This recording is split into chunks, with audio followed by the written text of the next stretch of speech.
Allez, bonjour à tous, bonjour à toutes, c'est parti, tuto numéro 2 sur Maestro pour vous permettre sur cet épisode d'enregistrer des lumières sur vos médias. Alors, ça fait partie de la puissance de Maestro, c'est-à-dire que vous avez toute une playlist de spectacles, fichiers audio, vidéo, images, et vous allez pouvoir enregistrer de la lumière en amont par-dessus. Donc ça, c'est top pour vos spectacles si vous voulez programmer toutes vos lumières.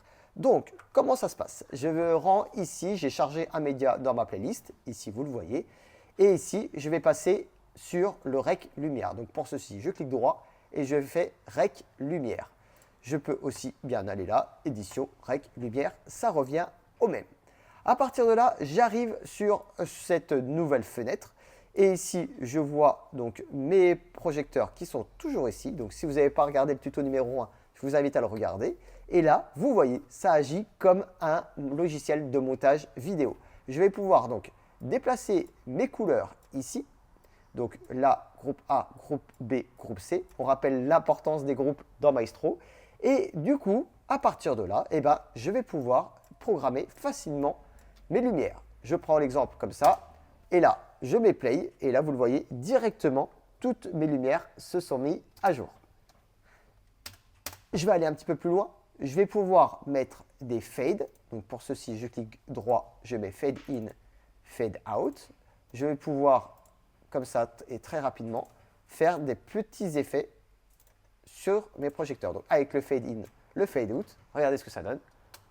Tout doucement, on envoie la lumière. Parfait. Et tout doucement, on va la tamiser. Super. Sur ces blocs, je vais pouvoir mettre aussi quelques effets. Vous le voyez ici. On reviendra sur l'éditeur d'effets sur un autre épisode. Et vous avez la possibilité aussi de mettre des multicolores. Quand je dis multicolores, c'est-à-dire que si sur le groupe A, vous avez plusieurs projecteurs, vous le verrez, tous vos projecteurs vont s'allumer en rouge et en vert en alterné. En quelques clics, vous le voyez, vous allez pouvoir programmer toutes les lumières. Si vous avez enregistré des mémoires dans votre Akai, vous allez les retrouver ici. Et encore une fois, vous allez pouvoir les placer. Alors, juste la petite nuance, c'est que vous n'allez pas pouvoir placer vos mémoires sur les groupes A, B et C. Forcément, les mémoires, elles vont intervenir ici dans la ligne séquence. Voilà. Mais à partir de là, si j'ai enregistré quelque chose dans ma mémoire 1.1, vous allez pouvoir l'appeler directement et l'envoyer directement dans votre Rec Lumière. Deux, trois petites fonctionnalités supplémentaires. Si vous scrollez à la souris, hop, je vais pouvoir zoomer ou dézoomer. Je vais pouvoir, ici, si je me place sur un carré, je vais pouvoir le couper en deux pour pouvoir faire ce que je veux. Ici, si j'ai une zone vide, je vais pouvoir ajouter un bloc. Donc voilà, directement avec mon assistant, je vais pouvoir ajouter l'espace vide, combler l'espace vide. Et puis, si vous vous dites, ok, c'est bien beau tout ça, mais Nico, c'est un petit peu long à faire, tout ça, je l'entends. Vous allez même pouvoir faire quelque chose qui est sympa à faire, c'est générer par IA. Il va vous demander la dominante de couleur, sur quel groupe vous voulez mettre de la lumière, et vous n'avez plus qu'à cliquer sur Générer. Deux petites choses à savoir supplémentaires, à partir du menu Fichier en haut, je vais pouvoir importer, exporter mon Rec Lumière. Donc tout simplement, vous avez mis des lumières que vous aimez bien sur votre montage. Vous allez pouvoir donc importer et exporter le show pour pouvoir le transposer sur d'autres médias ou voir sur un autre ordinateur. Voilà. Un petit détail qui a son importance. Regardez, ici, j'ai mis un groupe de couleurs sur mes A, B et C. Il s'affiche bien ici, c'est impeccable.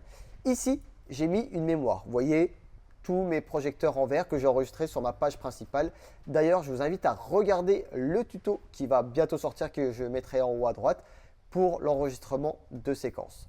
Et au-dessus, pareil, j'ai mis un effet que j'ai envoyé. Donc, j'ai tout simplement fait glisser l'effet en haut et j'ai tout simplement fait glisser ma séquence ici.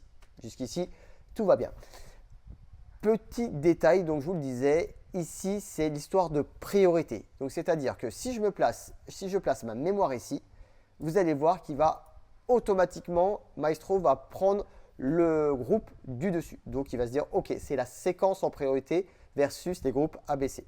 Et pareil, si vous mettez ici le stroboscope, ça veut dire que si je me déplace ici, c'est le stroboscope, donc l'effet qui va prendre la priorité par rapport à la séquence, par rapport au groupe. Voilà. petit détail, mais un petit peu comme un logiciel de montage vidéo encore une fois. Vous allez avoir un système de priorité, de système de calque et tout ce qui va au-dessus est prioritaire par rapport à ce qu'il y a en dessous. Je vous laisse donc programmer toute votre piste audio, mais une fois que vous êtes satisfait, vous n'avez plus qu'à cliquer ici en bas à droite sur sauvegarder. Hop, sauvegarder avec succès. Vous le voyez, la colonne DMX juste ici est automatiquement passée en pleine lumière, c'est-à-dire prêt à jouer l'enregistrement de lumière que vous avez fait juste avant. Et si vous souhaitez toutefois rebasculer en mode manuel, vous pouvez le faire directement ici. Et là, il attendra directement les actions que vous envoyez manuellement. Voilà, c'est tout pour le Rec Lumière. À vous de jouer, à vous de programmer, à vous de vous amuser avec Maestro.